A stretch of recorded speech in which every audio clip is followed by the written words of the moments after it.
My name is Gary Butterfield, he, him. My name is Kay Ross, she, her. And you're listening to Watch Out for Fireballs. It is a Games Club podcast. And this week we are talking about Skin Deep, which is an immersive sim developed by Blendo Games and published by Annapurna Interactive for the PC in 2025.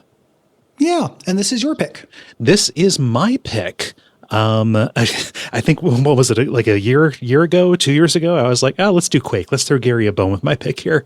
You very specifically tried to throw me a bone with the indie ImSim that's more experimental. That's a name I can't escape, but I couldn't play because of color blindness reasons. Oh, right. Yeah. The Cruelty Squad. Yeah. Cruelty Squad. I have a tendency to do that in summer, I guess. You know why? Because usually we do the JRPG in the summer. And this year I picked the JRPG. Weird. What is going on? I don't know. I wanted to play this too because immersive sims are a very rare treat. I also enjoy them. And this one with its strange structure looked tempting. And I think it's okay to pretty good. I think it's pretty good to good. You know, neither of us are coming down on really good. Yeah. I hinted at it in the dispatch. Like, this seems like it should be aimed directly at my heart, but instead it wings me. Yeah. You know, and thinking about why has been really interesting. You know, just kind of like that feeling of why don't I like this, but why don't I like it more? You know, is a common thing for me, at least in media. Yeah, and you so rarely get an experiment where like a couple of variables are controlled for, you know? And yes, I think like the two big ones here are you know, structure and tone, right? Like, what do you get when you have an immersive sim that is aggressively level based, and what do you get when you have one that is a cartoon? Yeah. In addition to this taking up roughly the same slot that Neon Struct took up. Yeah. Last year, which is the closest thing I can think to this, even though that's a much more modest product, smaller team, lower budget, less development time, is the other like very indie InSim I can think of that kind of does this. Yeah. Worth noting just for people who are not in the know, at ImSim, we're thinking like Dishonored, Deus Ex. Yes. Typically, these are games where the approach you take to solving problems is more open than it usually is in video games, you know, and you are plopped in a world full of systems, in a world that more or less makes sense, and you like pit those systems against each other in whatever way you want. It's not about the problems; it's about the solutions. Yes. Generally there is like a persistent space where, you know, stuff is tracked, you know, makes sense oftentimes as a space that serves a purpose. My favorite MSims are the Hitman games, right? Yeah. Hitman games are a great example. You know, a good, you're in InSim or there's InSim DNA if there's a bathroom.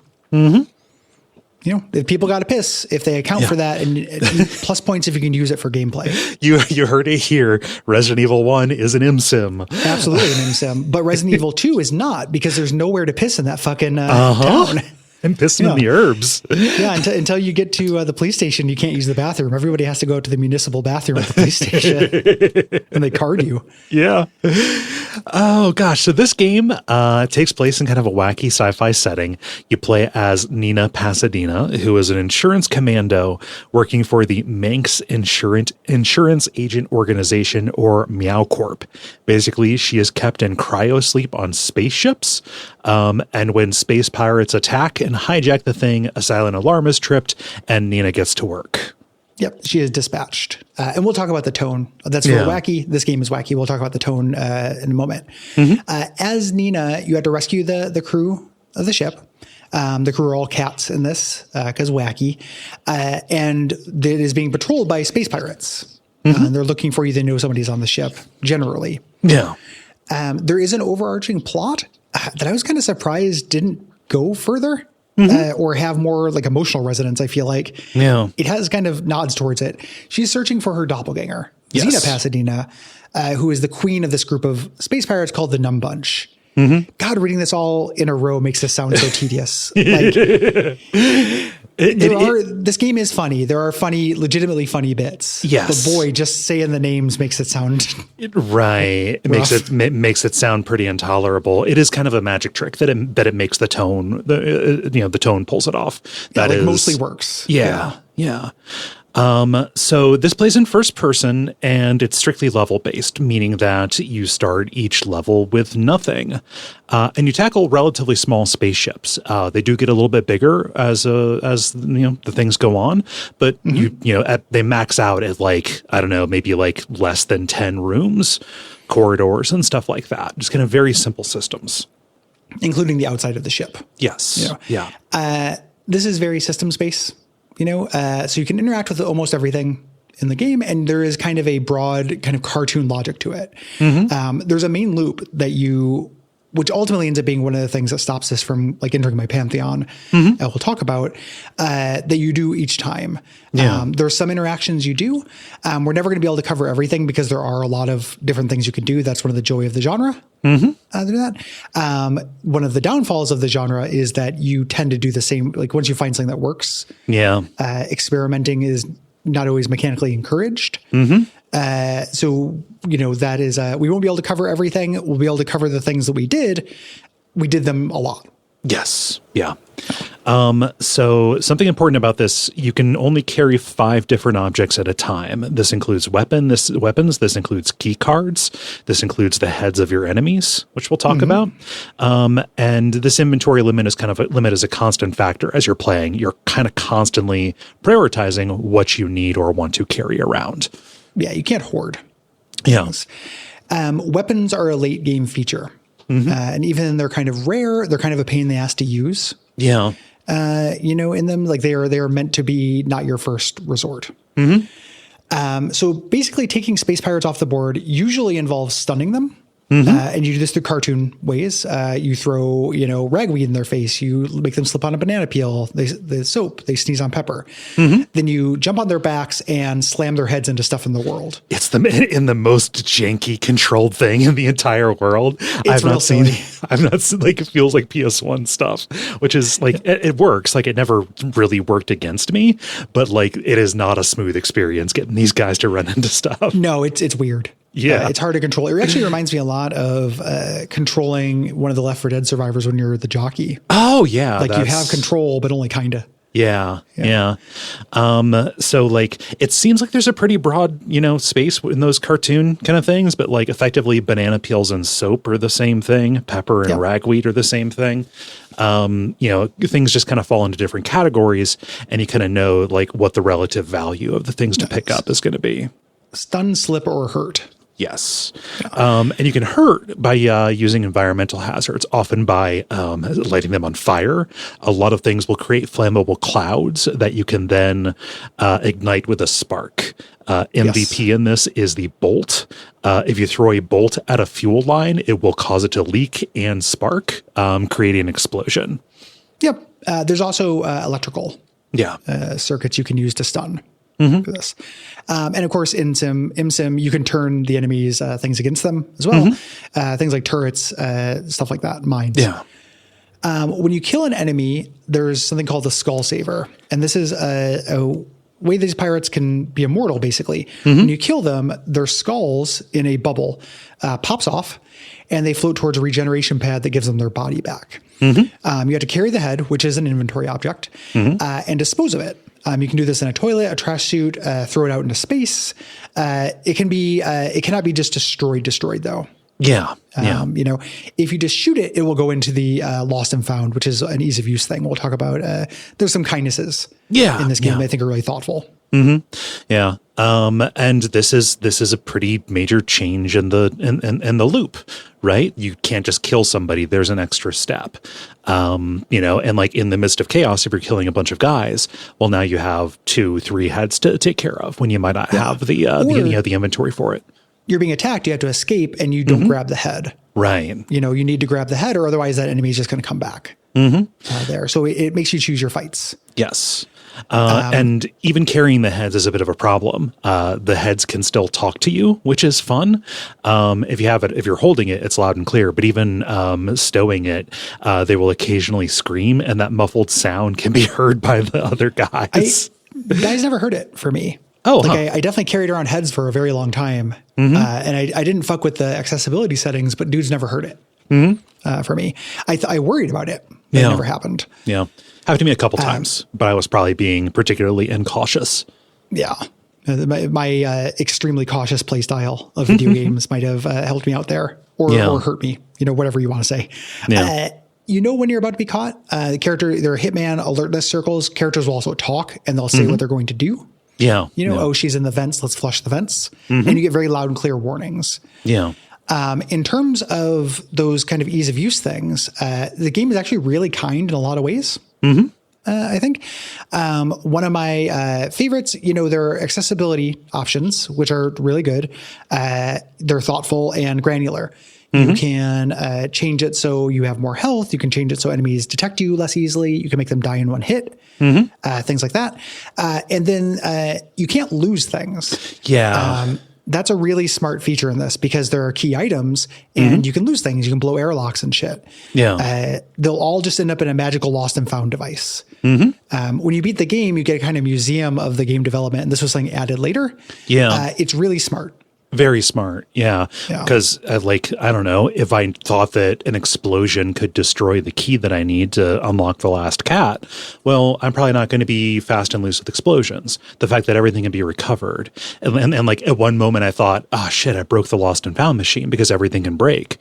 Like all you have to do is either like hit it with a wrench and it goes back to normal, or you can press a button and summon a repair drone, which will go and, fix it, but will also like draw attention, right? Yeah, fix the broken things in the room. Yes. You can do this with everything. Like when you're bashing people's heads, when you're riding them, that also breaks things. Yeah. So it gives you an interesting situation. Like I might want this map or this health screen later, but I'm running out of stamina and I need to smash this guy's head open. So I'm going to bash him into something useful.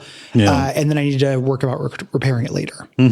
Or I could bash him into a hand sanitizer dispenser that creates a flame. And then the next guy who comes running in, I can use, or that creates a cloud. I can, ignite that and then take this other guy out. Right. Yep. Or accidentally set yourself on fire because you do that and there's flame already in the room. Yeah. Some kind. Like it's all systems. Yeah. The highest thing a game can try to be. Yes. Getting caught, generally fine. Like these are really dumb guys. So like getting away and, getting them off your immediate tail is super easy. You can also get a hold of one of their walkie-talkies. And as long as the enemies are far enough away and it has a charge, you can radio in and say like, everything's fine here. And then call the alert off. In a really clever touch. And this is, I want to talk about these as a whole before we get into the body of the episode, these kind of, Brendan Chung-isms, the lead developer of Blendo. Sometimes they'll do a roll call and you may have there's 10 guards on the ship. You've taken out 7. You need 7 charges because you need to do the roll call for all 7 of them. Yep. And a walkie-talkie has 3 charges. So like you end up in situations where you're carrying around 3 walkie-talkies and it requires all of those resources to call off the alarm. And it's very cute because she barely disguises her voice. She just kind of goes, Echo here, doing good. Yeah, it's pretty cute. There's a master security mic on the bridge of each ship where you can turn it off without doing that. Yeah. You take damage in unexpected ways that will make you suffer like various, debilities here. And you have to go into a menu and heal them. So each one has a certain time requirement to heal them, and then we'll do something if you don't. Yeah. So if you have, for example, a bullet wound, when you land from a jump, you make a noise. Mm-hmm. You know, if you have shards of glass in your feet, you take damage when you walk. Yeah. Things like that. They're all different. Mm-hmm. I think there's 4 of them. Yeah, there's like being impaled, and then you get shrapnel too. Yeah, impaled shrapnel, things like that. And because it's, you know, in MSim, you create that object. So when you pull the shards of glass out of your feet, you now have access to shards of glass if that is useful. Mm-hmm. Yeah. For some reason, Nina walks around barefoot, and that reason is they wanted this to be Die Hard. Yes. Yeah. It's just for cutes. Yes. If you're killed, you get 1 free res. You have an auto defibrillator. This revives you and stuns any enemies in the room. Mm-hmm. A kindness. Yeah. Yeah. A kindness and a tool. Mm-hmm. It is not, I have gotten to rooms where I'm like, there's a slow, smart way to do this, but if I run in and get shot and then stun both these guys, I can probably take them both out, you know, before they run out, before they bleed out or their heads get to a regenerator. Yeah. So I'm going to use that auto defibrillator as a resource to take out this room. Mm-hmm. Yeah. So getting around the levels is stymied. The pirates, you know, as they've taken over the ship, they start locking things down. So there will be certain barricades that are put up that require key cards, either blue or yellow key cards. And the key systems in the ship, like different MSim style things that you would get to use, end up being locked. And you need to enter codes to get access to things like the vents, the airlocks, the windows, and the trash chutes. Yes. And this is ultimately, like when I talk about the things that made this a little cooler for me, this is one of them. Mm-hmm. It really contributes to the order of operations feeling of starting a new mission in this. I need to go unlock these things. My first task is always the same. Yes. And the way you do that task also tends to be the same. Mm-hmm. Key cards, you know, sometimes they're found out in the world. A lot of times they're on pirates. Mm-hmm. You either take out the pirate, you can also pickpocket them. I like the pickpocketing system in this. The cute little music sting. They play cute music. Yeah. And it takes a minute. Mm-hmm. So you have to kind of trail them for a little bit, and they do notice. Yeah. So you have to immediately hide. Mm-hmm. What is, to me, a little bit more problematic are the codes. Yeah. You either find these on like Post-it notes, you find these on printouts, you find these on PDAs carried by the pirates. Mm-hmm. And they are 4-digit codes, the name of an animal. Mm-hmm. Every level, this is your first job. Yes. Go find these codes. And it's kind of tedious. Mm-hmm. Like, starting over from nothing and being like, I need access to vents. You know, I want access to the trash can to get rid of heads. Yeah. And just kind of sweeping the level as an order of operations things for these codes. Yeah. I was like, why is this cool in Dishonored and less cool here? Yeah. And one, it's because it's more necessary. Mm-hmm. You know, it is not an optional thing. Codes like that, a lot of times in more traditional MSims are one way to get through something. Yeah. This is the only way you can get through these things other than a hack grenade, which is relatively rare through a thing. And then 2, it just makes the beginning of every mission feel like a little job. Yeah. Right. I don't know if this was your experience, but it felt a little like, oh, I'm being given like a task. It feels a little like a chore I have to do before the level actually opens up and I can play it. There are like 15 missions in this game, something on that order. That was fine for me for like the first, like, let's say half, right? Yeah. I think that it also is a thing in Dishonored where like you just have to do it fewer times. Way fewer times. Yeah. And so like, making this little ritual, because like, I don't know, going to all the rooms that are available to me and scoping them out is one thing, but like being specifically on sticky note hunt is kind of rough. There is a kindness in this where oftentimes the same code will be present in multiple places, but there are also, situations where like you'll see a note and it says, oh, this guy was annoying me. So I sent him there. So I sent him to this place across the ship. He's the one who has this code, blah, blah, blah. Yeah. So like you end up having to like start paying attention to like the names of the pirates and stuff. The names of the pirates and the names of the room and everything. All stuff that is cool ostensibly. Yeah. When you do it occasionally. Mm-hmm. But having it be, it being a game of rituals, I think hurts us a little bit because the genre is about freedom and stuff. And by making you start in start from scratch every single time, largely divorcing context, from what you're doing. It kind of breaks us down into almost only rituals in a way that, like, I don't want to make it sound too damning because I like this game a lot, but it makes it not as cool as it maybe could be. Yeah, it's not as expressive, I think, as this kind of thing can often be. Yes. Right. It makes it feel more artificial, I guess. Weirdly. Yeah, like a little bit more gamey, in a way that while what you can do to the enemies and stuff and solve these problems, a lot of the times it is expressive. Yeah. And they introduce complications that I think are neat. But it's these like micro expressions, and I've done my time in the ritual mines before I can get to that. Yeah. And like, you do not have to unlock all of these systems to win, right? No. You're probably going to have to unlock, half of them. You're going to need a way to get in and out of the ship. You're going to need a way to dispose of the heads, etc. And that is up to you and your individual play style. Also, different levels will, like, I can't unlock the trash, until much later because it's behind these two key card lock kind of things. Yeah. Like, it is varied up, but just not in a way that feels appreciably different. Like it is, taking away something or making you think about the levels in a hugely different way by virtue of the order that you unlock these things.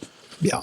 And that's going to come up when we get to the play-by-play portion of the podcast, in that these levels they each have a gimmick, and they are a place. It does that ImSim pillar. Like, these are places that make sense for what they are. They're laid out like they would make sense. But they do kind of feel samey, which you wouldn't expect. Like I would expect like a fast food space station to feel very different than a mining space station. Yeah. But kind of because of this ritual, they kind of don't. Yeah. Other than like alternate goals and these kind of like miniature gimmicks. Once you have the vents open, you can get around in them between rooms. The vents have panels that disarm security cameras for you. And then a real nice touch is one reason to disarm security cameras rather than destroy them is that if you have a friendly security camera, it will mark pirates, and you can actually scroll between different camera feeds. Yeah. So you can get basically see through walls, see where people are. But vents are dusty. You build up a sneeze meter, and if you sneeze, the guards will know you're in the vents. Yeah. This was the very first thing I saw about this game. This game, we'll talk about this in development. It's been in development for a very long time. This was sold to me like 10 years ago as the ImSim where you sneeze. Yeah. Like, okay, in every immersive sim, you are crawling through vents like crazy. Thing about vents is they dusty. Yep. And again, we'll talk about that, the Brendan Chungness of this. Like, that is the clever, there's like a philosophy behind that I have mixed feelings on, which we'll get to. There are also, like, vents are narrow. You normally can't turn around in them. Here, you can only turn around in vents at certain points, right? Like, a part of this is kind of noticing which elements of an immersive sim, like what they choose to simulate, and then shifting that around a little bit. Right. Yeah. There's a way in which this is almost a critique or a deconstruction of immersive sims, and that it's taking a lot of things that you take for granted and being like, what would this be like in real life? While also being a fantastical, there's the Skull Saver program. Like it's being very selective about that. Yeah. Getting the airlocks open lets you go on spacewalks and easily dispose of skull savers. I just love just yeeting them out into the void. Yep. The way they scream and get quieter. Yeah. You can spacewalk indefinitely. Like, you don't need a special suit. They explain this because Nina has a third lung installed. Yep. Don't ask. The third lung just does it. A real weird bit is you can zip around by grabbing onto little bits of the ship. Yeah. And I never used this. No, I never had to. It was going to be a whole system, and I never had to. Trash chutes are really similar. You can dispose heads there. You can get in and out of the ship through them, but they all make you stink. Guards can catch you. You get deodorant or air freshener to erase this. Yes. Yeah. And you can break windows, which will break open an airlock. It will suck everything out, including, and will suffocate enemies. Yes. Through this. Certain enemies. Later, like all video games, they introduce enemies that are immune to the tricks you do. Yes. Like an Arkham kind of thing. And we talked about the routine there, go scope for notes and things like that. You can also get real-time updates on where certain things are by checking info panels. Huge deal here. I played the majority of this game thinking that there was no mid-mission save. Same. Yeah. There is. You do it at these info panels. It says save game on there. Like I feel so mixed about this because the fact that you missed it and I missed it, and I think somebody on Blue Sky also missed it. I've read about people missing it. Makes me feel like the game should have communicated it better. Yeah. The fact that it just says it in text makes me feel like an idiot. Like I should have just read it and figured it out. Yeah. But I didn't. So like, who knows, right? Like where the fault lies for this. Just if you're going to play this, know that you can save. Yeah. And so like that actually led to, I think, some of my fatigue with the ritual thing. The codes, the codes are randomized. So like when you just get it, that perfectly understood. But like, it felt like, okay, well, I need to go to the bathroom and look at this note. This guy in this room has this particular PDA on him, et cetera, et cetera. So there was a lot of repetition, and I spent more time in this game than I really needed to. It's worth noting also that you can't save whenever you want. The game is pretty intentional about where these panels are. Yeah. You can't just save at any time. So even if I had the save, there would still be, like, even once I knew how to save, there was still repeating myself. Yeah. Getting caught kind of right out the bat, or after a couple of rooms of exploration, there's not a whole lot you can do. Yeah. About that. If you haven't saved yet, like, you may as well just restart. Each of the stages has a gimmick that's outlined by some optional objectives. These are often, just Dishonored style takedown ways in order to deal with the guards on the ship better. Yeah. Or just do something fun. Yeah. Yeah. Like the ship has a certain purpose. If you do the thing, it's fun. And it'll usually give you some kind of benefit. Benefits don't carry over from level to level though. Yeah. So it will help you in that level or just be, a feather in your cap. Yes.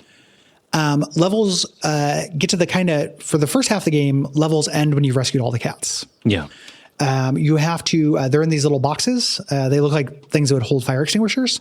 You open them with cat keys. These are carried around by pirates. If you talk to the cat, they can tell you where they saw a cat key there. And then you have to leave the ship, signal for a rescue pod. You load up the cats, and then if you are in the second half of the game or the second 2/3, a second phase starts. Yes. You're armed a little bit in this thing, and the pirates board the ship. More pirates come, and you have to get off the ship.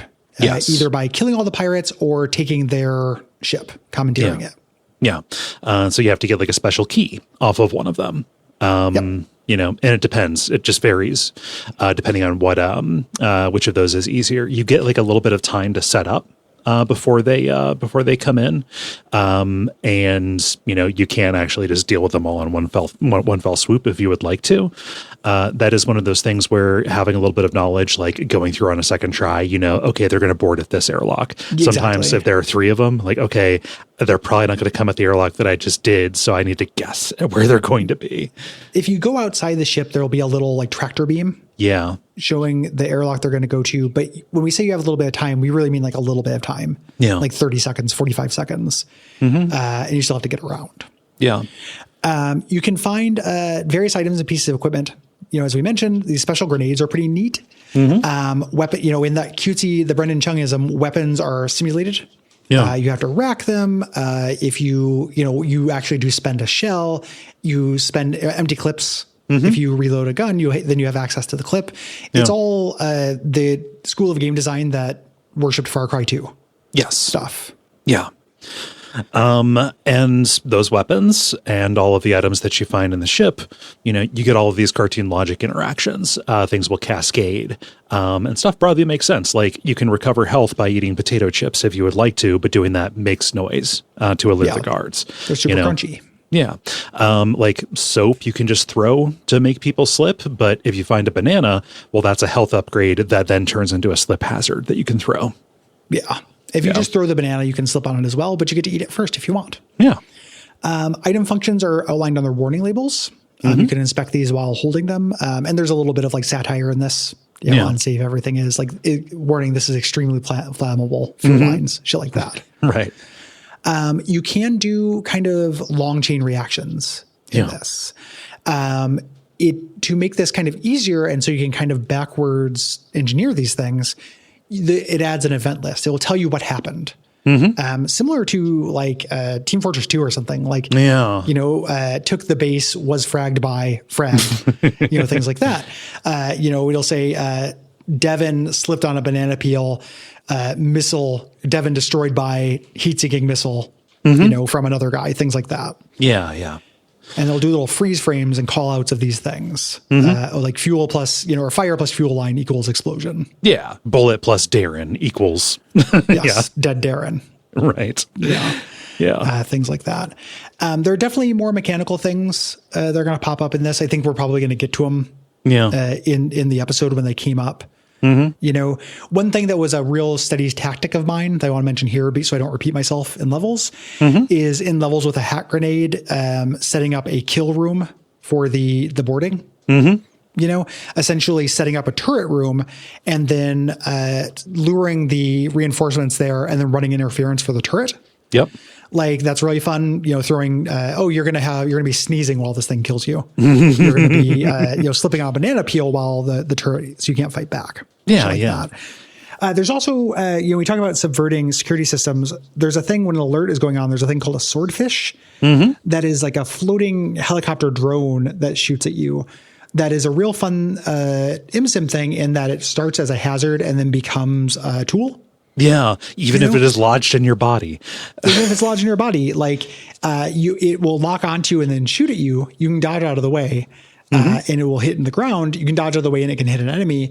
Also, once you activate it, once it's there, it will fly back out, and you can use that to kill enemies, things like that. And then once it does do that, you can grab its blade and use that. For stuff. Like there's a lot of utilizing the tools of the enemy. Yeah. And a lot of like first and second order uses for stuff, right? Yes. Like spent casings can be, thrown as distractions and stuff like that, or, used to create sparks. Yeah. Yep. The aesthetically, it's very bright. It's very colorful.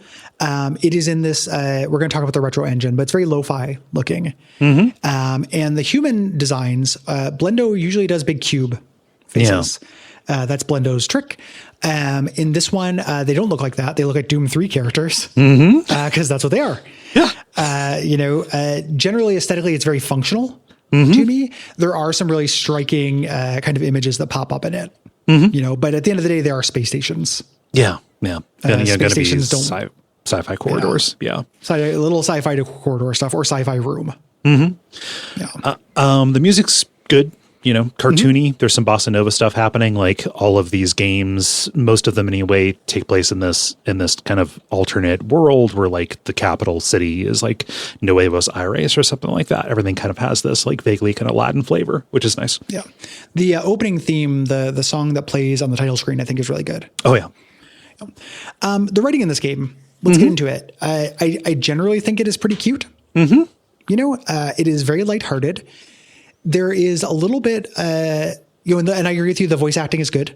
Specifically, Little Lion, I think, is a real MVP. Oh, yeah. I mean, it's Pro ZD. Come on. Yeah, Little Lion does a really great job. Yeah. The writing for me, when it comes into text, falls down a lot. Yeah. There is a running thing in this where the cats you rescue engage in email conversations with you.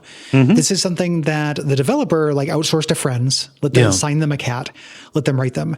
These never fucking end. I kept waiting to see the end of these things.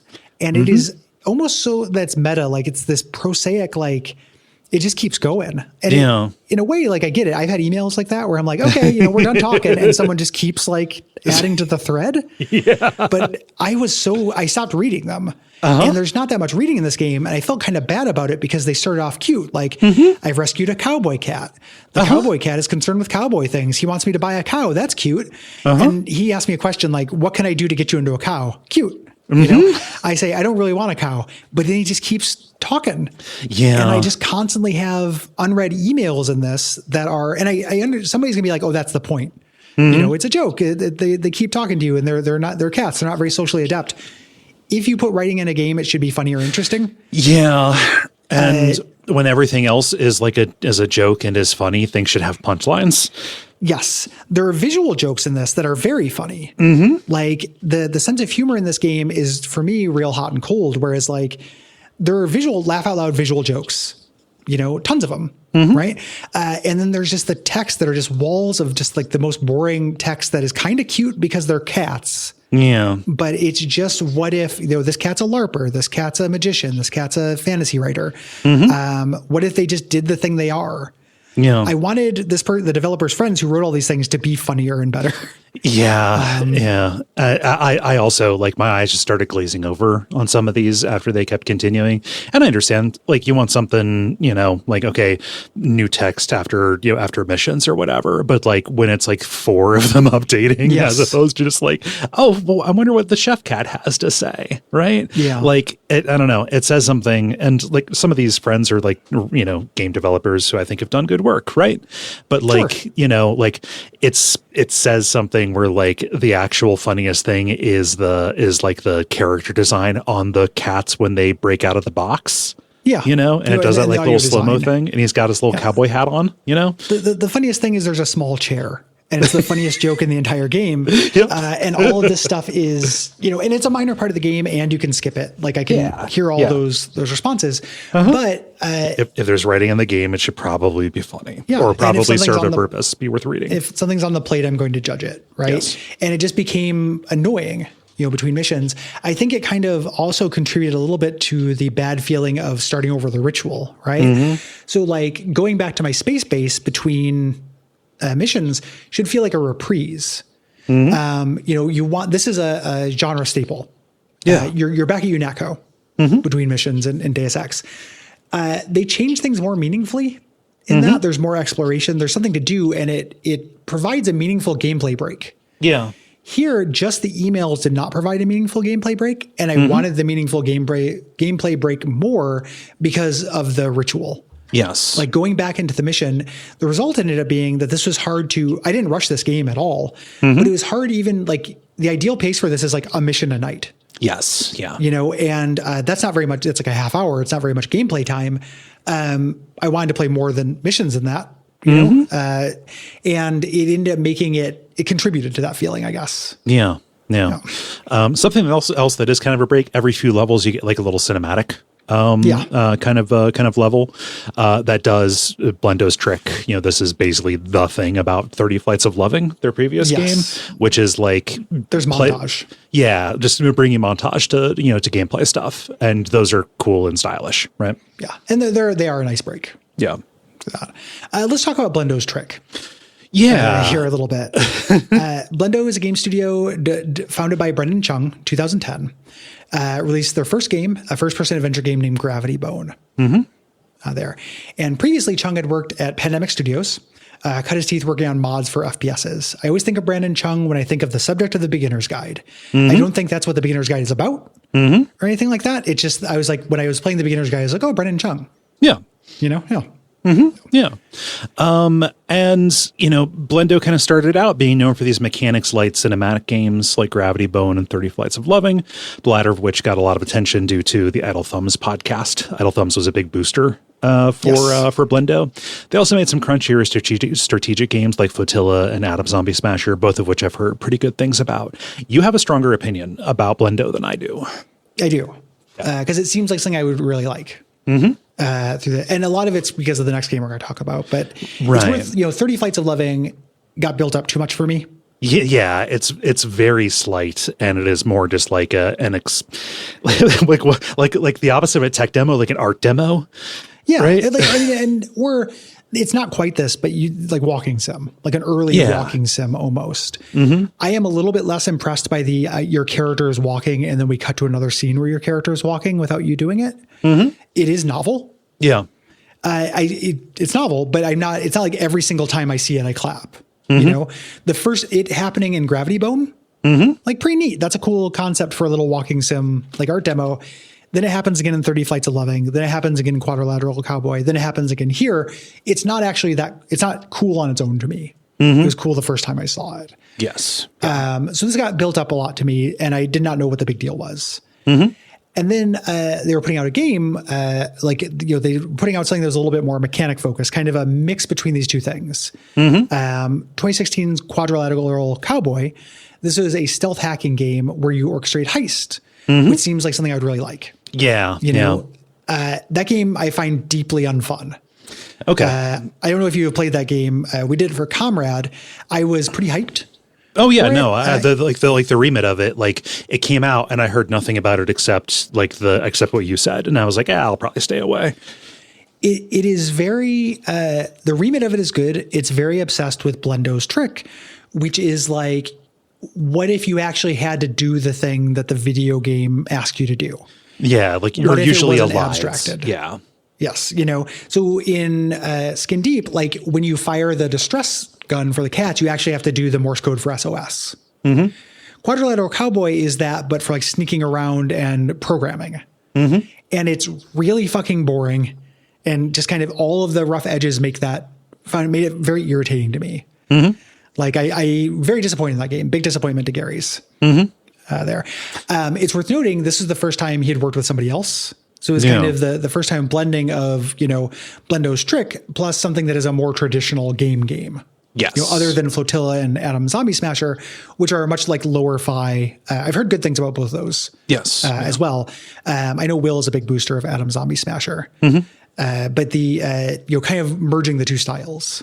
Yes. The additional person that he brought on was Tynan Wales, who worked on BioShock 2, kind of like a lot of that Idle Thumbs associated crew did. Yes.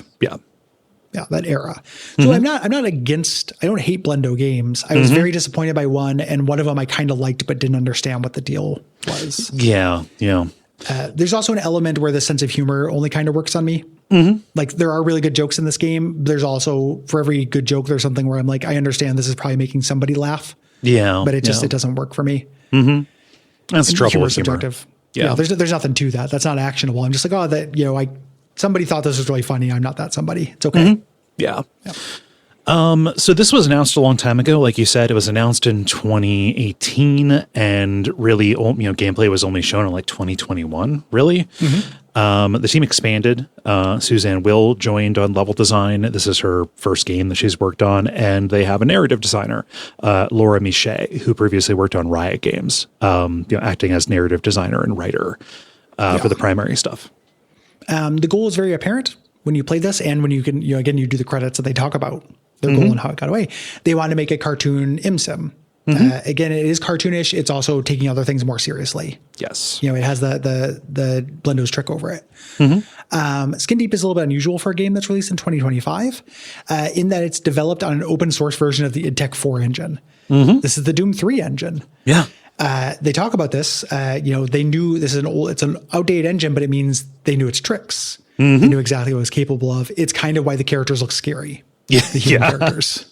Yeah. And they had to there was a challenge. Like I can only imagine that this is something that ended up being why the game took a long time to develop, because there are a lot of things that you take for granted in a modern gameplay experience that just was not built into or thought of or accounted for by, something that was made more than 20 years ago. So they had to incorporate parts of the Dark mod, that fan made Thief game that was built on the id Tech 4 engine.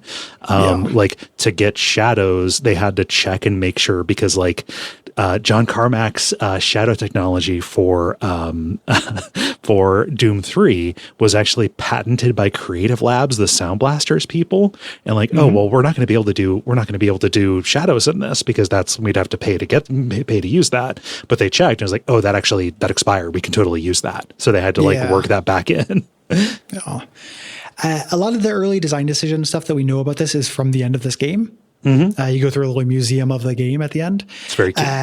It's super cute.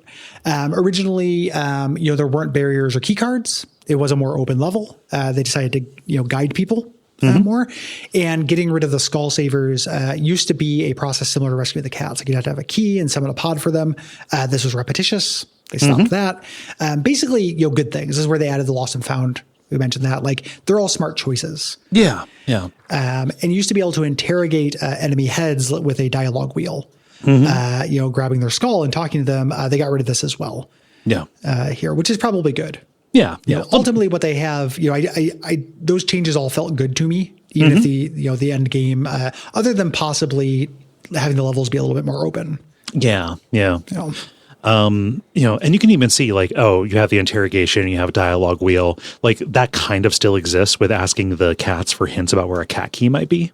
Yeah. And that's simple enough and fine. That's your ultimate objective anyway, right? Yeah. It would take the place of notes. Yeah. Or PDAs or something like that. That information is still here. You just get it in a different way. This game reviewed well. Got about a 78 on Metacritic. Feels about right. And criticisms, mirroring ours. Possibility space seems very wide, but you end up settling on a handful of tactics, repetitious between levels, stuff like that. Yeah, and varying degrees on the sense of humor that carries people further or less far, depending. Yes, it's weird. This is something we'll talk about at the end of the game, but something I didn't see in reviews I was expecting to see is that this game feels a little bit like it's going to say something more profound than it does. In terms of the nature of self. Yeah. And such with its primary conflict. I was very surprised that just kind of solves itself. None of those things are asked. I'm not saying I needed this to be super deep or anything like that, but I was expecting it to go have more to say, I guess. Yeah. Have more to think about. It is not a game that has very much to think about. And this feels kind of angry video game nerdsy, but I'm just going to say it. Gary, why is it called Skin Deep? Is it just because is it because like you and the doppelganger look the same, but you're very different? Is that the idea? But maybe you're not so different. Yeah. Maybe the ending says maybe you're not so different. Yeah, I think that's why it's called that. Okay. Yeah. But what were they thinking? Have you seen The Angry Video Game Nerd recently? No. Not trying to shame my man. He's kind of balding a little bit. Okay. And it makes the Angry Video Game Nerd character look really weird to me. Yeah. Like just as a character, an outfit I've seen a bunch of times. Yeah. The outfit stays the same, but the person, yeah. Huh. Yeah. It's a real ravages of age. Yeah. Moment. Like I'm getting older. Everyone's getting older. Yeah. Not shaming him. It's just weird to look at. Yeah. We don't know how well this sold. We don't know what Blendo's doing next. They were developing this for a very long time. So maybe taking a break. And who knows? Maybe this will do well enough for them to, I don't know. I have no idea what they even want to do. So the same, like it's literally a crapshoot whether I will have any interest in what they do next. It's going to depend on which Blendo shows up and what it's cut with. Yes. Yeah. A straight Blendo is too much for me, but being cut with the right chaser is good. Yes.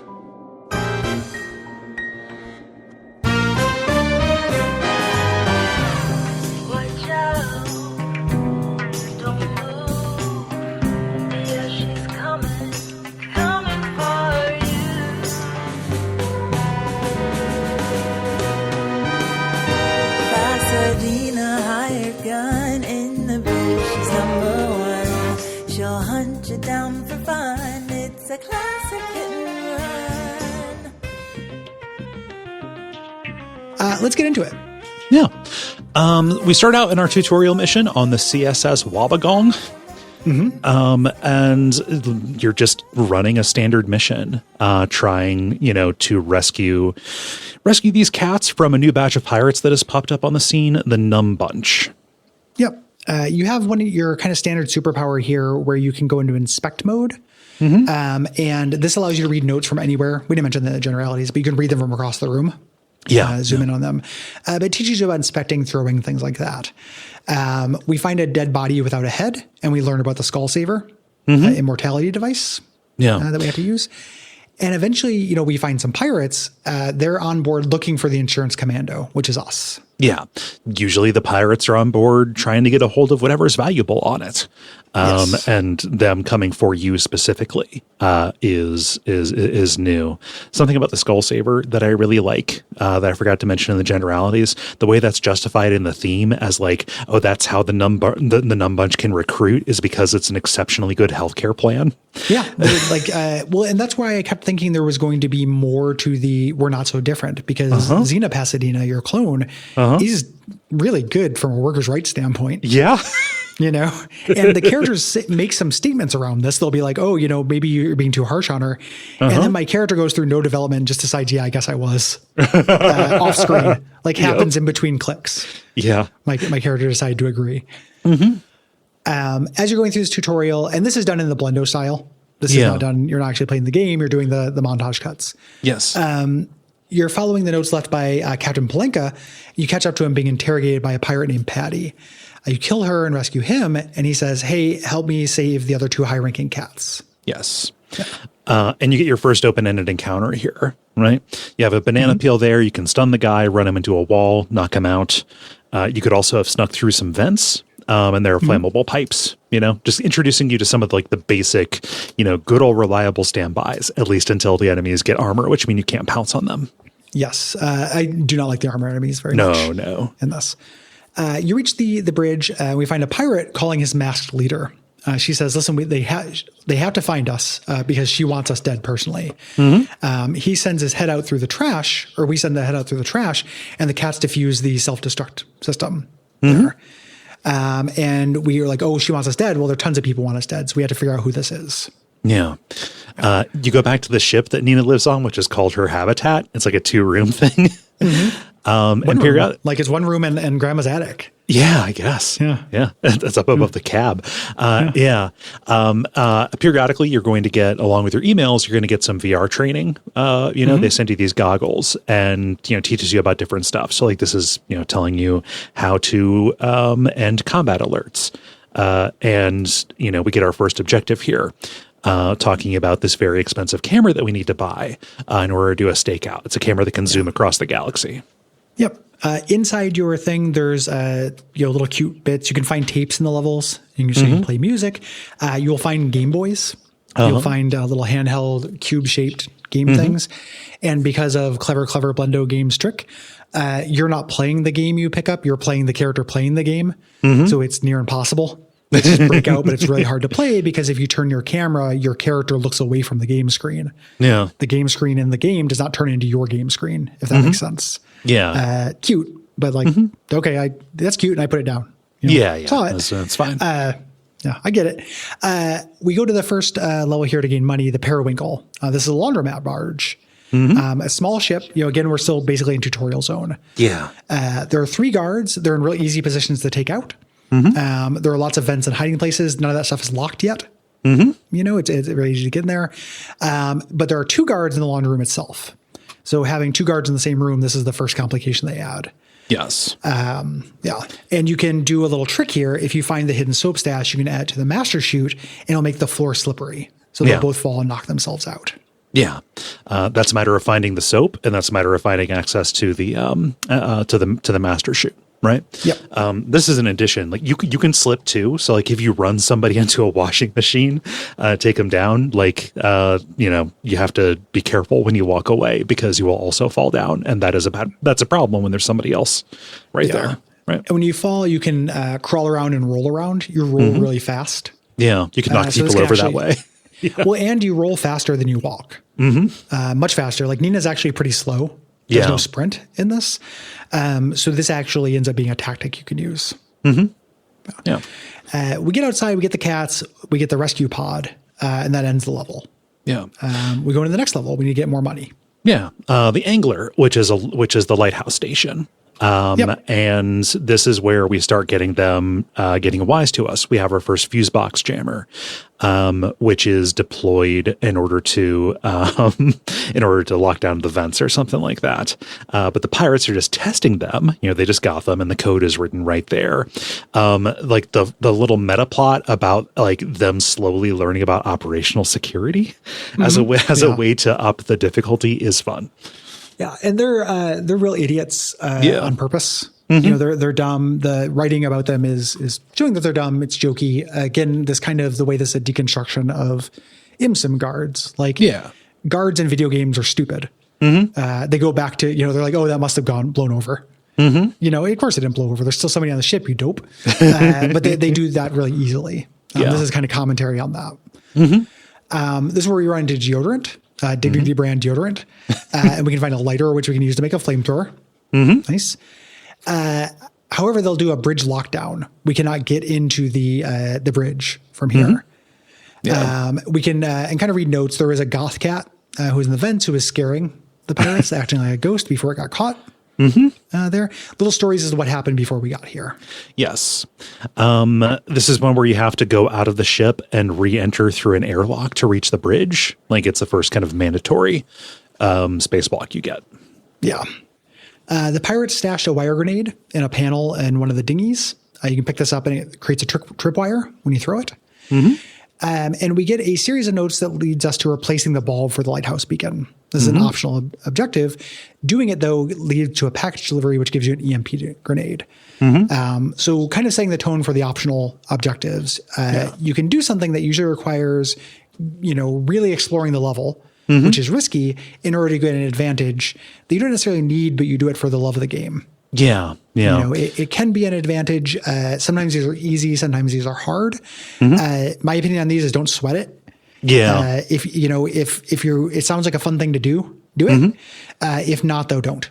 Yeah. At this point, it was like, okay, well, I want the level to be safe by the time I go and do this. So I had knocked everything out, and then I light it up, and in comes this cache with like the wire grenade, which is a really cool like automatic tripwire grenade that shoots out in a bunch of different directions. I get all of this when all of the pirates are dead. And I can't carry it into the next level at all. Yeah. Like the fact that you start over from nothing each time, even more so than Hitman, right? Yeah. Like Hitman, you kind of start over from nothing, but in the metagame, you can start taking things with you. You know, the fact that you are doing these optional things for rewards, but they can only help you in that level is a little bit of a bummer. A little bit of a discouragement. Yeah. Yeah. A little disincentivizing. This is the first mission where we have to signal for the cat escape pod using the Morse code device. And then when we do this mission, we get enough money to buy the camera. Yeah. So we can do another little story, do a little story mission here. Yeah. Going to Asteroid 92. This is the site where a soda freighter crashed into some asteroids. And you have to do some platforming to get up to the place where you can set up the camera. The amount of zoom on this, like the number of steps that it goes through is really fun. Very funny.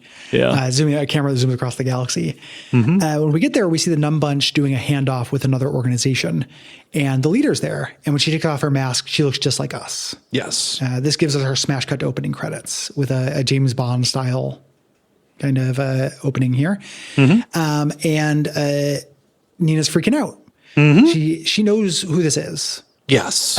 She talks to Palenka in email and says like, yeah, no, I got doppelganged at some point. I had this double, but I left the double in wonky space. Like lumpy space. She was there for 20 years. Yeah. And we start getting kind of the fill in on this character's backstory.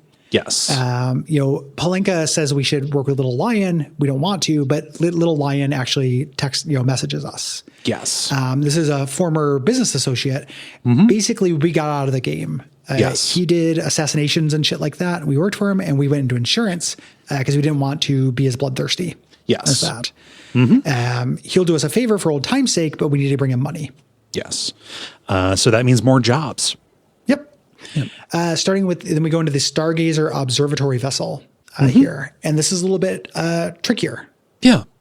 There are fewer just like direct setups for stunning enemies, like it's not just like here's a person walking and here's a bar of soap kind of stuff. You have to be a little bit more canny about locating those things. And also all of the fuse boxes have passcodes now. We're like out of the tutorial mode. They also add security cameras. We mentioned this, how you can override them in vents, but you have to get that vent code. They're not too hard to avoid, but kind of one of the gameplay, laudatory, cool gameplay things about this is things that are no problem to handle under no stress. And then once you're actually multitasking, they get hard. Yeah. So like getting seen by a camera while you're concentrating on something else is a big thing here. Yeah. Something else that's good, you can always see where the camera is pointing at. There's like a spotlight to it. And it's a 2-stage alert on that.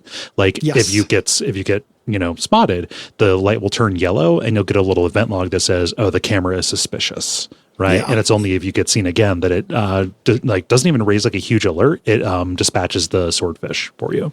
In addition, they with turrets, which show up later, there's the light of where the turret is aiming will show up on the floor. And it'll be marked whether it's a hack turret. Like again, a lot of ease of use things that are really smart. Yeah. There. The central observation dome has 2 enemies in it, one on a lower floor and one on an upper floor. This is tricky. Up until this point, you've always been able to be up on top, be on vents and stuff. Here, you actually have to sneak around. Yeah. You have to take out one without alerting the other one. This is also where we find our first duplicator. Love these things. Just any item in the world that you want to duplicate, you can. So I was making new bars of soap left and right. I never tried to do that on like cat keys, but I'm pretty sure you could. Yeah. Yeah. I'm real curious about that. I never did that either because, and I think that's probably good level design. Like the fact that neither of us did that when we ran into these, we had other things that were more interesting or imperative. Yeah. To use on them. This thing's neat. And then afterwards, when it has no charges, you can still throw it to break a window. Yep. If you look through the telescope, if you repair the telescope, which is the optional objective for this, you can see a billboard for an electronics company, and you can order a free sample to get some EMP grenades and a hack grenade. EMP grenades are really good. They turn off all the lights in a room. Yeah. There is a light system in this, but I really like it. It's binary. Yep. There's none of that, like, I'm kind of in shadow and shade and the enemy can kind of see. You're either shadowy or not.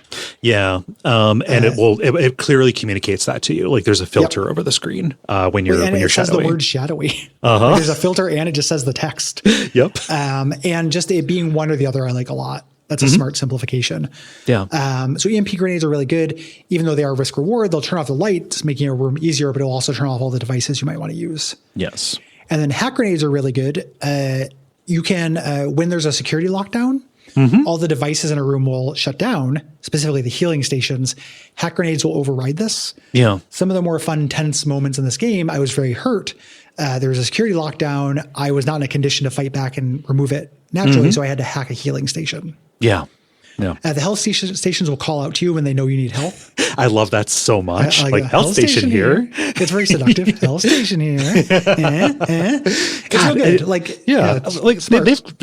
Just so many good little considerate decisions that show that they're thinking about this stuff. Like it makes the repetition. It makes me bagging on that feel bad. I know. Because it's weird. I'm simultaneously the beginning of this episode where you're saying the names of all the things. I was kind of like talking myself out of liking it, and then remembering this is talking myself into liking it more. And I think that what that means is it is settling on the solid B that I think it is. Yeah. You know, it's somewhere between. It's not the sniper rifle to my heart that it could be. Yeah. We would do the escape. Same way we always do. Pirate reinforcements arrive. You either kill all the pirates or take the ship authority key. Yeah. And this was a real bummer when I thought that you had to do every mission in one go. Cause I was like, man, I could at least get a save in the second phase. Right. Cause it's so different. No, you have to do that yourself. Dummy. Yeah. The next level is the herring, the library freighter. This has books in it. It's a library ship. There is a book security system. So there are gates rather. And if you carry a book through it, it causes an electric shock. Yeah. You can use this. You can, a pirate can be walking through this and you can toss a book through at the same time. This feels very kind of inspired by the gates in Dishonored. Yes. To me. Yeah. But getting that timing right is very fun, and trying not to be seen. Just like, oh god, the circle's almost full up, and he's almost in position. Go, yeah. And when you're aiming something, time slows down, but you have a stamina meter that drains. Yeah, so you can't aim forever. This is where they start talking to each other about their OPSEC, and all of the doors are locked between the areas. Like this is when key cards start showing up in force. A really great feature of key cards is that when you unlock one set of doors, it unlocks all of them. And the key goes away. Yeah. The key goes away. All of the blue doors will unlock and the metal bar guarding them will fall off and is of use. Yes. You can use that to whack things. Yeah. Items have durability. The metal bar has 5, which is really high for this. You can use it. It will break a window on its own.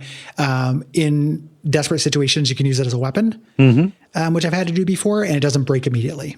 Yeah. Yeah. Like most other things. Yeah. Yes. You've got to, in this one, I couldn't find any other way to proceed other than to go out through a window, or you go out through an airlock or something and then come back in through a trash chute. This is where the stinkiness status effect came in, but it's fun because the room you come out in is the bathroom, so there's a shower there, which you can do. Yeah. You can also clean off your stink in a. You can give yourself a Kansas car wash or whatever. you use a sink or a drinking fountain to wash yourself. Oh, okay. Yeah. I've always heard this, and I've always heard that called a horror's bath. Yeah, I've heard it called a hoe bath, and I had to go to the Kansas car wash, which I picked up from King of the Hill because I didn't want to say hoe bath. Is that what they call it? Is that referring to the same thing? I've never heard of a Kansas car wash. Yeah, it's referring to the same thing. It's saying take a real shower, no Kansas car washes. Got you. That is a less problematic term. Yes, I like that as well. The lobby has a book return slot. Your optional objective here to return books if you return 3 books to it, which you have to navigate through those gates and stuff, it gives you a gun. It gives you a rifle. One of the things in this game is all the optional objectives will just give you a weapon, even when it doesn't make any sense because of the kind of limited space of the game. Yeah, just the way that a rifle pops out of the slot. Again, man, jokes that are good the first time. I like this here, and then later it happens. People start paying you for fast food with guns, and it's like, okay. Yeah. You know, like everything kind of eventually becomes okay. Yeah. You know, the first time smile, you know. Yes. Yeah. We get kind of the medium enemies in this one. Armored enemies that have more HP but can still be pounced. Yes. We haven't introduced the enemies that cannot be pounced yet. There are enemies that cannot be stunned. These ones can still be like suffocated and everything. They don't have third lungs. Yeah. The armaments that you get, are, they step up here. It's not just like hack grenades or whatever. These are randomized too. Yes, I was gonna say, yes. Like the shotgun, you need to rack it in between each shot, which is a nerve-wracking thing. Or rifles too, which you don't need to rack between each shot, but when you reload it, you do have to, chamber around. And kind of the MVP of this, the auto pistol, which will do an instant kill if it's locked on. Yeah, we'll do a headshot through there. But ammo is rare for the auto pistol. Yeah. We can now go to the Celestial Penthouse. We have enough money.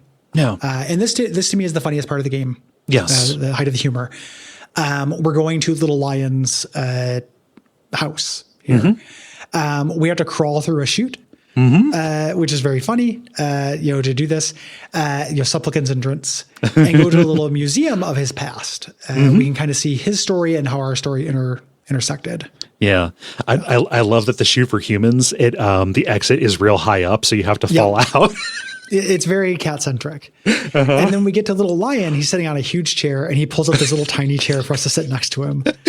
And we mentioned Little Lion is Pro ZD. Great voice performance, very funny. Very charismatic, very warm too. For being an assassin boss. Yeah, he's very, very great. Everything with Little Lion is very funny. So we show him the photos of our double, and we get kind of a flashback to where we got doppelganged. We were on a mission that took us into wonky space, like hyperspace or weird dimension, something like that. Yeah, and to escape this, you went into a cargo hold and activated something called a refractor, something that was labeled as a metaphysical hazard. Just kind of as this last ditch effort to save yourself, and this created your clone. Yep. Again, metaphysical hazard. I kept expecting this to have more to say philosophically, I guess. Have more to chew on. Little Lion needs to think about what he's going to do. He jumps into his koi pond and hunts up a fish for his chef, which is very cute. And he's like, okay, I will help you find her. So you can kill her, but you need to help me win 3 valuable auctions. Yes. He wants a pressure washer, a balloon kit, and a DVD of Night Panther 12. Right. So this gives us, we have to go get some money again.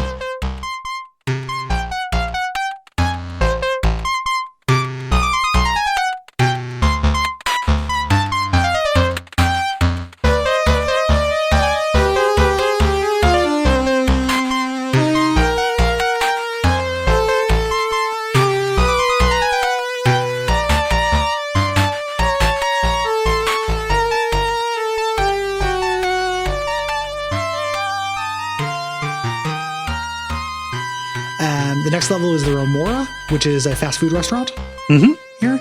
The crew was doing some kind of LARP in their spare time, which is fun as you go through. And the optional goal here is to deliver food. You get there's a little order kiosk. You go over to the food cooker. You can bring food over. And if you do, they pay you in guns. Yes. And stuff.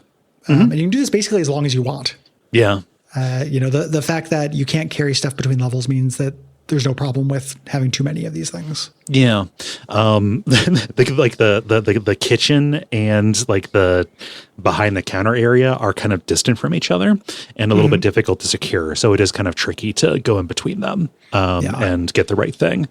Well, and kind of Skin Deep's trick, like by the time I was doing this, I had less need for the reward. Right. Like I cleared out that area. Getting guns didn't help me as much. Like it was useful for the second half, but they do arm you for the second half section. Yeah. Something that is fun is the freezer has a flash freeze function. This is like a little Hitman, like stage hazard kind of thing. It will automatically kill a guard for you. But you have to have the vents unlocked so you can get inside, lure somebody in, and then crawl into the vent to activate it. I just threw something from behind them. Like if you throw something in there, they'll go investigate the object. I tried that and I got spotted. Yeah. No, you did not get spotted. Yeah. I think I was doing it from a vent. Like from, your event thing. I don't know. I don't remember. Yeah. Regardless, you get them in there. You get, this is a bonus thing. It gets rid of a guard and it's one of the optional goals at the end. Yes. Yeah. When you're reading these notes, you'll get a hint about an item cache under one of the dining room tables. There are these little panels. You can grab this and grab a grenade. Something real good and respectable about those caches is you can just find them. Like if you just happen to be under that table and mouse over the right place, you'll see like, oh, panel, like this is interactable, and you get a little thing. So you don't have to follow those clues to make it work. You don't have to know about them before they appear. There's no adventure game logic. Yeah. Stuff. Next level is the Narwhal, which is a radio station. This is a big music library here. There are these music reels. You can take them to the bridge and load them into the broadcast station so they'll play over the PA, which is really interesting. It deafens everyone, including yourself. Like you no longer get audio cues, but they no longer get audio cues. That's pretty neat. Yeah. I saved this for the final boarding. So like it was complete chaos. Yeah. Other than that, you don't do a whole lot. No. Again, you just kind of skin deep it. After this, we had a tutorial. They're adding a new feature, which are mines. These are outside the ship. If you get too close to them, they'll float towards you. And you have to kind of lure them near surfaces so they'll explode. Yeah. They're slower than you are.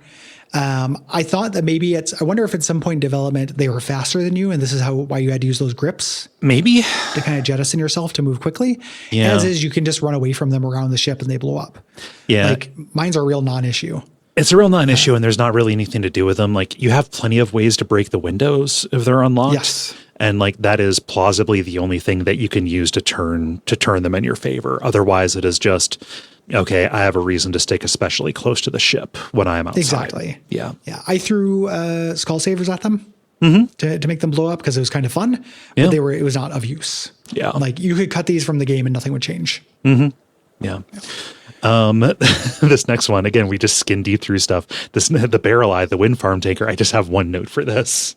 Yeah, because there's just not too much to it. Like you do the thing. The thing is good, but you just do the thing. Yeah. I didn't spend any time outside, so didn't really have anything to do with the turbines or the mines on this one. I never got the airlock code for this one. I don't know if that was just me or if that's something about the level itself, but yeah. I think there's a way to unlock all the things in all the levels. They're just hidden in different ways. I don't think there's one of them where they're just like, do this whole level without vents. Yeah. After this, we go to the Fugu, which is a post office barge. This has a bunch of PO boxes, and we have keys to hunt. Characters will have keys on them. We can find keys. They tend to have the mailbox number on them. Yeah. One of them's kind of a puzzle. It doesn't. It just has a name, so we have to find out which one he was assigned to. And we got to get in here. This is where we're going to get card keys, the yellow card key, and cat keys in here. Yes. We have to do this. Yeah. So you're kind of constantly making round trips back to the lobby in order to open these up. Yeah. Also, there are guns stashed all over the place, not just in the PO boxes. The captain hated violence, but like they're constantly getting raided. So everybody has a gun hidden somewhere. How to do it. And the people who crew this were cats. Yes. Who are doing this. So, just for cuteness factor. I think that the PO box that has the big arm stash is 0451. Yes. Just for a little, hey, I recognize that. Hey, yeah. Also, just for fun, one of the cats is named Fun Factory. Fun Factory is a really good name for a cat. That's an incredibly good name for a cat. Me and Liv were pet casting names. Okay. What are your thoughts on a little dog? So not always into little dogs, growing on them a little bit, but imagine a little dog named Ogre. Ooh, that's pretty good. That's Ogre? pretty good. Yeah. Yeah. Like a dachshund named Ogre. Yeah. I'd be pretty into it. Yeah. Yeah. A little dog named Ogre. I like that. Yeah. After the mission, we've done all of the DVD purchasing, and you can do emails with Little Lion. He talks about why he wants the things. Yeah. It's a balloon so for assassinations. And you can say, yes, assassination's good. No, assassination's bad. Right. Whatever. Right. He gets the intelligence. He's like, hey, you're going to go to this dentist convention. It's not really for dentists, it's actually a space pirates convention and Xena's the guest of honor. Yeah. You need to go there and plant a bug. It's a literal bug that will find her little insect. Yeah.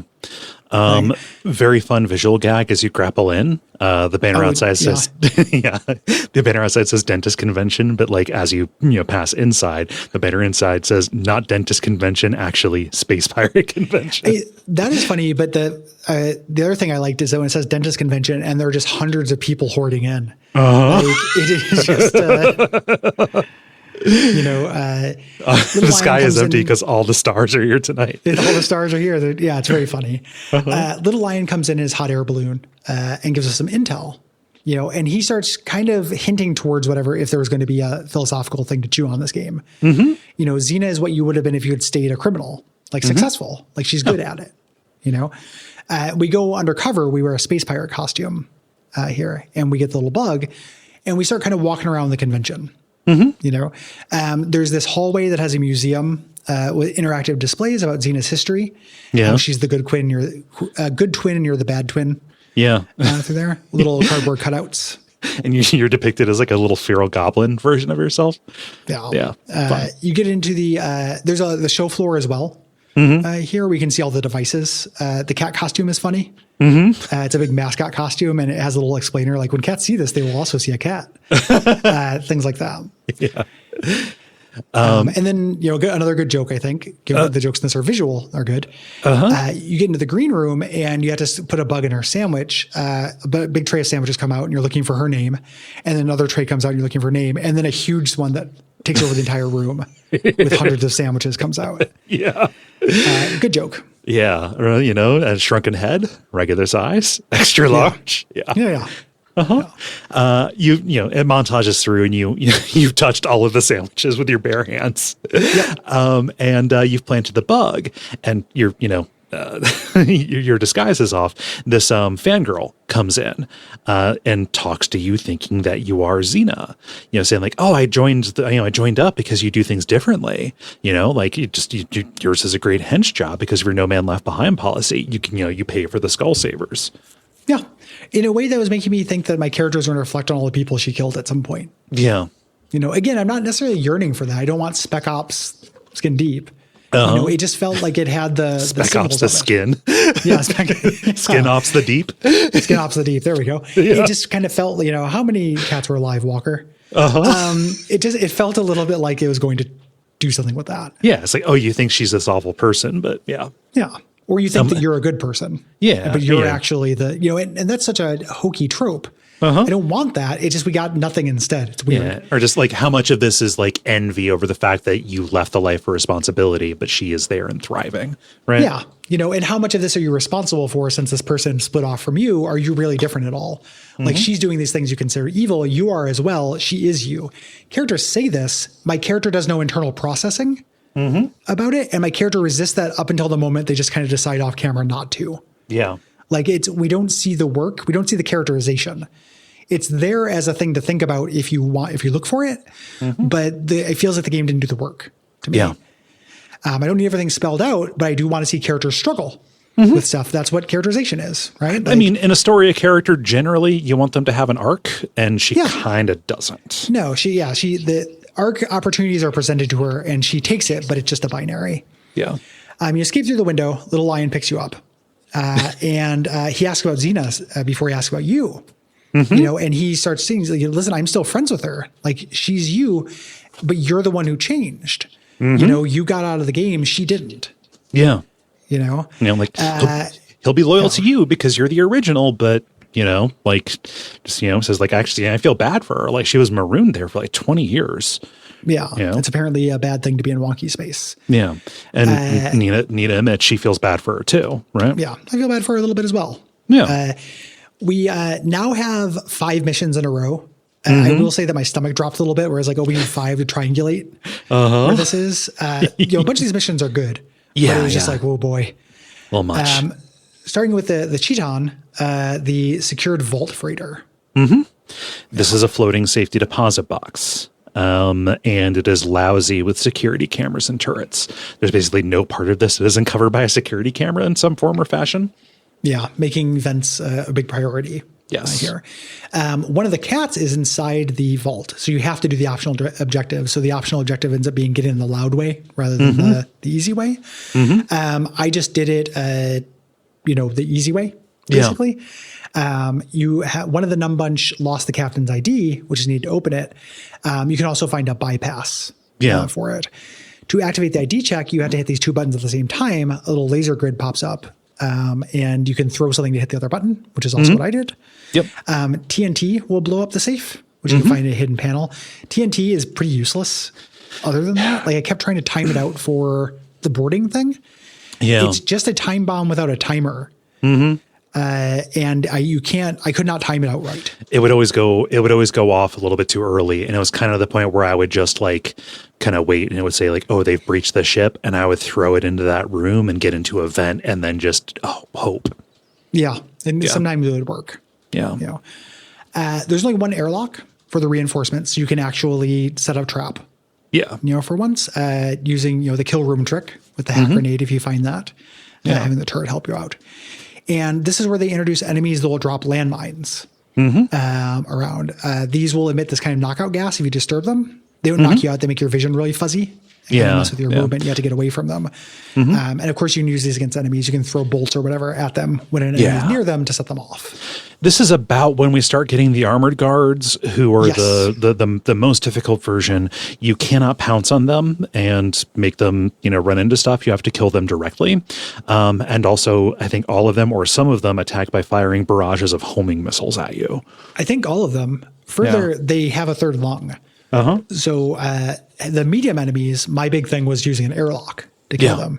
It's like they have 7, 9, and 15 hit points, I think. These guys are the 15 hit point guys. Yeah. And they're a pain. Like it's a little bit of too much of a step beyond. Yeah. And if they're there, I understand a little bit what it's trying to do. Like you have been, it's trying to do the thing that critics were knocking this for. Yes. Yeah. It wants you to alter your tactics. Up until this point, you maybe have been getting rid of every enemy, using soap and ragweed and stuff. What if you couldn't? What if you had to engage with the sneaks? I don't want to engage with the sneaks though. Like you could use your power to cure cancer. I don't want to cure cancer. I want to turn people into dinosaurs. And it ended up not being bad. And there are levels where there's more stuff to deal with them. Yeah. But I think 15 is too much. Like you can set them on fire and they live. Yeah. Through it. Like it does like 10 points of damage to them. A little much. Yeah. They stick around forever. And so, it sounds like we're contradicting ourselves, but like them being added is not, there is no concurrent like step up in your capabilities or what's here. Yes. Like you still have like all the same tools. And so like, you end up just having like less margin or just, end up, I don't know, like they stick around for so long that they just end up stacking on top of each other too much for me. Yeah. It ends up not being, taking out an enemy with one thing, is maybe a little too easy. Yeah. These guys require like 3. Yes. From the environment. Like 2 is good. Yeah. 2 is pretty good. 2 would have been good. I think you should be able to set these guys on fire and then like hit them once and they go down. Yeah. Another part of this too is like eventually all of the enemies are this, or at least the majority of them. Keep I don't know, making these like a Big Daddy style threat or something kind of seems like it would be better to me. Yeah. But it's worth noting we didn't mention that you could, but something that you might assume is that you can pounce on enemies without them being stunned. Like if you sneak up on them, you cannot. No, there's nothing you can really do if you just walk up to an enemy and hit them with a metal bar. They're just going to turn and shoot you. No, and you will do 1 point of damage to them. Like unless you actually have a weapon. And again, that's kind of realistic and cool. At the same time, though, these guys are a pain in the ass and end up kind of being added to the task list, like the ritual list in a way. Yeah. Afterwards, we get an email from Little Lion. He's worried that making contact with Xena could cause, either identity or literal annihilation. Yes. Because it's our double. He has his niece, Tumbles, who is a researcher on Wonky Space, is going to send us an email with some questions. Yeah. These are mandatory emails that get a little exclamation point by them. I thought that there was going to be something about this. Like the first one was just like, oh, do you like cucumber water or whatever? Like they're trying to find out like if your personalities have diverged enough to where it's not going to be a problem if you come in contact. But eventually it starts getting into like tactics, like, oh, if you were trapped in a situation, would you, wait for everybody else to deal with each other and then clean up the scraps, or would you be proactive, blah, blah, blah. It kind of felt like I was, like picking my own, and then whatever the opposite would be is what Xena would be. Not the case.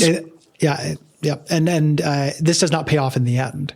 Like, that you're going to confront Xena. This would be really cool if like you choosing that tactic made her use the other tactic and you actually saw it. Yeah. Like you actually had to play against it. That would be neat. Not the case. No. The next level is the Portinid, which is a mining tanker. This is a mining facility wrapped around a meteor. It's a little bit difficult to get around because it is laid out linearly. So shortcuts means you have to go out of the airlock.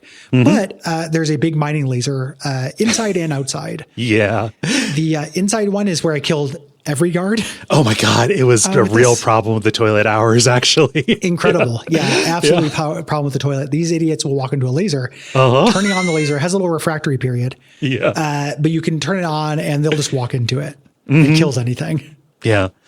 The one outside is pointed at an old military cache that the cats had found. You have to navigate around the outside of the ship, following the power lines to these 3 switches in order to activate it. Of course, there are tons of mines out there, so it's generally not a hard problem. It's more of just a little chore to do before you can open it up and get some weapons. Yeah, one of them is in an interior airlock or interior, like outside, like a tunnel. Yeah, that is in space, which is rare. I think this is the only time this happens. Yes. Yeah. But yeah, I just did this a bunch and killed them with the laser. Next, we get the Beluga, which is a mech repair frigate. This is tough. Yeah. One of the things with this level is that there is a mech in it that is partially dismantled. If you fix it, you can use it to fight enemies. Go on a fucking rampage. Every enemy is in armor. And one hit from this it can take out a bunch of them, is what it is. Well, you only have fixing it. I tried to, but I couldn't find the eye. A note says note saying like, hey, what needs to be repaired? It says, okay, we need the new leg, the new blah, blah, blah. And the eye, it says, oh, it's just dirty. So we had to wash it. It's in a sink in the employee lounge. Yeah. I looked it up. It says all it needs is a good wash with soap and water. There's a thing on the mech that looks like an eye. So I was throwing soap at it. I was throwing tea kettles at it. I was trying to wash the eye on the thing. I did not think that the eye would be elsewhere. Yeah, the eye would be a lens that was in there. Yeah, I can see that. Yeah. It looks like it has an eye. And I threw soap at it and I was like, what the fuck? I'm seeing suds. This should work. Yeah, no, it's fun. Like you get inside that, you only have like a limited amount of time because of the core will go critical. Like it's not fully repaired, but I just caused an alert and drew everybody into the room. Problem with the toilet. Yeah, it was just like bam. Ended up needing to make very liberal use of the lost and found because so much stuff was obliterated, but it was great. No, other than that though, all the space pirates have armor. You cannot pounce. Like they want you to use this. For it. And then you do the level. You skin deep it. Yes. Next is the Minnow, which is an icebreaker vessel. And this is kind of a step down in difficulty because it's not so hinged around the gimmick, right? Yeah. I never could find the yellow key, so it was a little bit annoying because I couldn't do direct navigation. There's a big plow blade on the front of the ship. You can clear, you have to deactivate these 4 brakes in order to open it. I was unsure what this would do. This lets a comet collide with the ship and it will knock people down, I guess, if that happens. There's no real way to control that though. Yeah. I think that's all it does. Yeah. When you're outside of the ship, there are bits of ice flying through space that can hit you. So it's a little bit more hazardous to be outside the ship was the big thing I noticed. Yeah. We get the final email from Tumbles saying, listen, I've done the calculations. The universe is going to be fine if you meet. However, there's no way to know that there won't be psychic consequences for it. This brings us into the next level here. The final level. The final level. The Guppy, the algae refinery taker. And it has to be, we always have to have a final exam in video games. One of the things I'm realizing is I don't usually like them. Yeah. It just taking everything I've done and then putting it all together and making it bigger is very logical. as a last level, but it's pretty rare that I actually am on board for it. A lot of times it goes over the line for me.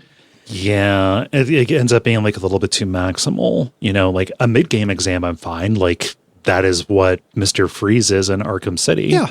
Right. And Mr. Freeze would have been a great late game exam even because it's all the stuff you do. Like, it's making me think of like Golden Idol where like the way they do this is they make more real estate for you to keep track of. Yeah. So this is a huge level. It is vertically arranged. There are 3 levels. And instead of using your portable map or using the map things, there's just a poster of the map that you have to kind of reference. Again, that's something that I like in a lot of games. Yeah. It's used like, I have to actually use a map and stuff. It felt like an awkward fit for this. Yes. And ended up just requiring a lot of backtracking. Yeah. And a lot of, I don't know, like I didn't find that I was especially relying on the info panels to tell me where like individual things were, but like knowing, I don't know, it didn't work. Part of it was also like, in Thief, you can always reference the map too. Yes. And only having the map be available at, particular points, like their, mall map kiosks or whatever, did get in the way of this. That combined with how samey everything looked. That's a big thing. Yeah. I was thinking about that because like the trick to doing I'm going to use a physical map that doesn't change, not a video game map thing, is being able to see at a glance where you're at. Yeah. Here, everything is labeled. You can see that you're in the barracks or whatever, and it says barracks, but part of the engine and part of this just being space stations, one of the more boring environments in video games, even when they do have a purpose, it all looks the same. It's a tech corridor hallway. Like there's not landmarks the way that you might want for that kind of thing. Yeah. There's also a bit of fatigue that slipped in at this point. I was doing this level. I ended up, you can save at those little maps, but I ended up getting to a point where I lost a lot of progress and I said, fuck it, and turned down the vision cones on enemies. Cause I was like, I already did this half. I just need to fucking scoot through this. Yeah. It's pretty ready to be done. Also, and this is not a long game. No. Unless you make it long by not knowing you can save. Yeah, that's true. Even then, though, it's not long. Right. It's not like I have like 13 hours in it or something like that. Perfectly reasonable. Yeah. And like, so calling this a final exam is also weird because like, it's not like this has been a game about orienteering. Like, it is a big level and, there's not much in the way of like gimmicks you can rely on to, take out enemies and stuff. But like, I don't know. It doesn't feel like a final level challenge to me to be like, hey, this thing that you maybe kind of took for granted, now it's gone.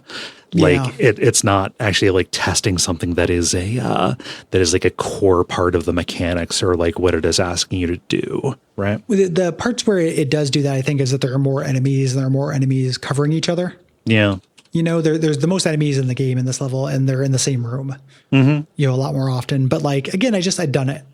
Yeah. Yeah. This is, to me, not super fun. Was not super fun. This is an algae refinery thing. So you can kind of create these algae pods that create a stun cloud. I did not do this. Yeah. I grabbed the one that was in the big tank, and that was about it. It's just like throwing pepper. Yeah. You get to, this allows you to get enough signal data to triangulate Xena's location. When you get back to your habitat, though, you get an email from Meow Corp saying all access to your network services is rescinded. You need to come in for a meeting. Yeah. And we're now in the end of the game, basically. We do a little walking sim part where we go to the boardroom where the CEO of Meow Corp says, you're being fired for time theft. Your job was not to kill a space pirate queen. And, you say, the clients would like that. And it's like, yeah, but we wouldn't like that. It's bad for business. Yeah. We need pirates to be out there because otherwise they don't need insurance. Yes. He says, hey, turn in your badge, and the only option you have is to throw it at him. The option says so angry. You choose so angry. I like this. Yeah. You escape the building, you kick a event placard with super strength through the window. Like you're very pissed. And like the prompt on that says like enough of this or something like that. Enough of this. Or like over it, I think. Yeah. I like that. Little Lion appears on a spaceship, rescues you, and we're going to go to Xena's location. Right. Xena has been hiding out in Walkie Space. That's why we didn't be able to find her. She's built a space station fortress that looks like her head called the Castle Good Twin, which is cute. Very. And Little Lion, he's in his ball mech, like the one you could repair and ride around. And though this is pitched as like this big action climax, he does all the fighting. So you're just kind of walking behind him as he does stuff. Yeah. And you're followed with all the cats that you saved who have little guns. It's cute. There's a couple of comedy beats where it turns back and they're all armed. Funny. At one point, we find this big wall of formulas that Xena did to escape wonky space. And Little Lion says, like, you could do that if you wanted to. Like, you're the same, basically. And your character goes, no. You reach a dead end, and Little Lion throws himself into it to stop the fan blades. You know, he immediately comes out injured, like covered with little bandages and stuff. You know, saying, you can go forward. This won't hold forever, though, and do one thing for me. Forgive Xena instead of killing her. You're both the same person and my best friend. Yes. So you jump down into Nina's throne room where she confronts you, and we get our final little challenge here, which is, we're squared off against each other and she does the opposite of whatever you do. This is a circular room kind of arranged around this burning pit. You can never strictly meet because if you go left, she goes right, clockwise, counterclockwise, etc. Yes. Kind of yells at you. The way to take her out is to walk her into a display of swords. There's an Isaac enemy that behaves this way. Where you have to walk them into a hazard. It's exactly like this. When she does this, she no longer does what you do. So fuck that, I guess. She immediately jumps across the pit to tackle you. And she screams at you, you gave up on your dreams. You gave up on me. You made us boring.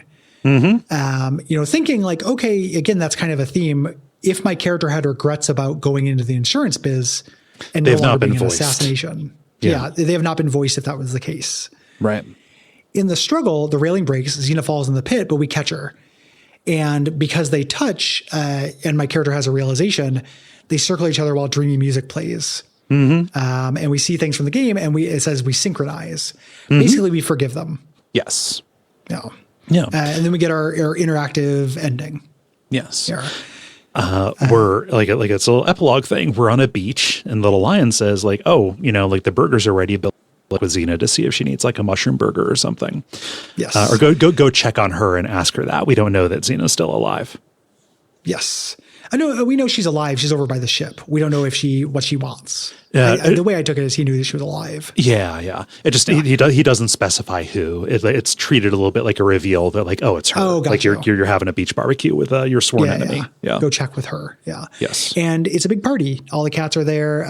There are Numbunch pirates there. If you hover over them, you get little epilogues.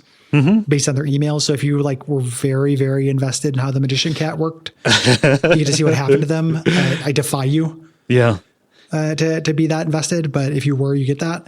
And you go back to Xena, and Xena is grateful to be included. She does not know what to do. And Nina says, I'm going to fight space tyrants freelance. If you'd like, I have an extra bed. And that's the ending, when the ending credits are this museum. You get to walk through where you get some of that development information. Love that. Love it in Stanley Parable. It's a good idea here. Yeah. Yeah, I like it too. Like a credits you walk through is cool. Yeah. A good game. Like just not my all-time favorite game or anything, even though like something that is supposed to be like, this does all the MSim stuff and does a lot of new things with MSim things, feels like my shit. I think a combination, the bigger factor of that kind of repetition and ritual kind of got in my way, and a little bit of the tone. Like I like the tone. It's funny. But also I engage with this gameplay better when I'm taking it more seriously. I think like the idea of creeping through a ship, taking everybody out one by one, like even with a game that is funny or is kind of silly on its face, like a Deus Ex, I think my preference is to take it more seriously than like, cats. Yeah. What if cats? Meow. Like the stakes, So stakes can help and be nice in a story, right? I want to buy into the fantasy a little bit. This has a little bit of a Tender Frog House feeling to me, in that the cats are like, I love cats. I love cats more than any other animal on earth. Like, but I'm not like meme driven by cats. The semiotic of just a cat doesn't do a whole lot for me in like an internet sense. And this kind of feels like it comes from the internet in that way. Yeah. I like this game too. It is hard to make a full-throated recommendation or be like super glowing about it when my problems with it are so structural, right? With that repetition. And, it just kind of felt like it I don't know, it kind of started creaking under its own weight at a certain point where like they had more game, but they didn't have like the ideas necessary to like match that or like meaningfully vary it or force you into situations that felt, like it, required you to think about things in a lot of different ways. And the ways in which it tried to do that by making enemies basically invincible or by taking away your map, they felt like things that were just kind of vaguely gestured toward, as opposed to things that were a response to the systems as they were put together. Yeah. And it's, it sucks because it's kind of like having a house that has all of these wonderful little like quality of life things here, things that are genuinely delightful. And you could hear it in our voice when we recalled it, both, the fun little, bits, but like things that were incredibly thoughtful and mindful about the experience that the player would have, would ultimately have. And it feels bad bagging on something, but like you have all of those things in this house that is still structurally like the walls kind of creak and there are drafts when the wind blows, right? Yeah. There's still issues with it that were hard to ignore. Yes. Like it's a real game designer's game. Yeah. All those little touches are things that I imagine like students of game design lose their mind over. Yes. Right. Like I bet you this is, the people who have made games see this stuff and see this, you can't turn around events and just feel that's the coolest thing in the world, as a thing. And it just, some of those things work for me and some don't. Yeah. And ones that work, sometimes it just works a little bit. As a thing. Yeah.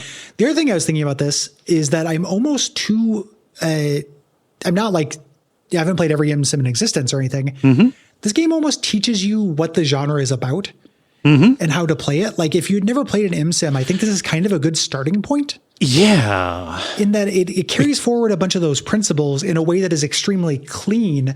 That cleanliness kind of ended up feeling a little bit of a detriment to me, that starting over from scratch, relatively small spaces, things like that every single time.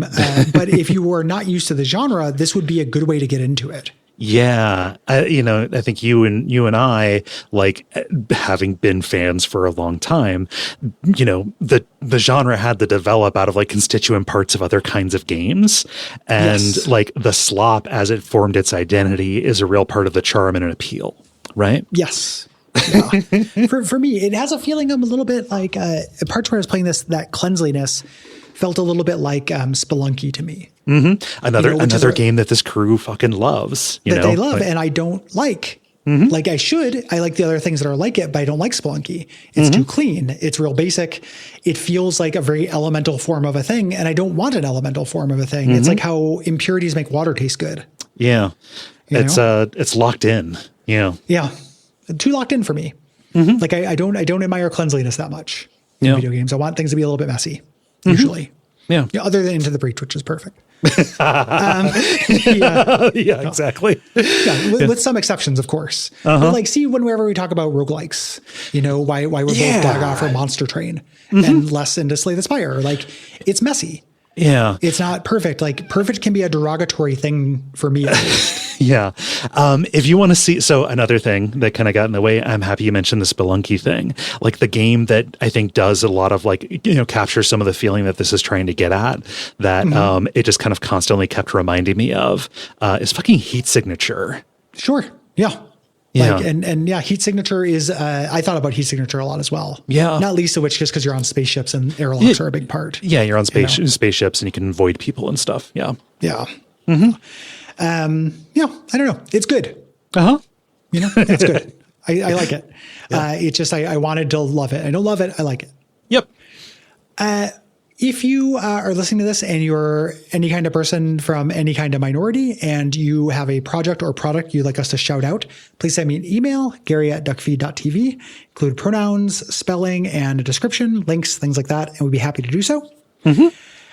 What should they do if they have thoughts about this month's games? If you have thoughts about this month's games, which are, oh gosh, sorry, I only copied the 1 month, Gary. Oh no. It's this, Tony Hawk's Pro Skater 3, Phantom Liberty, and the Talos Principle.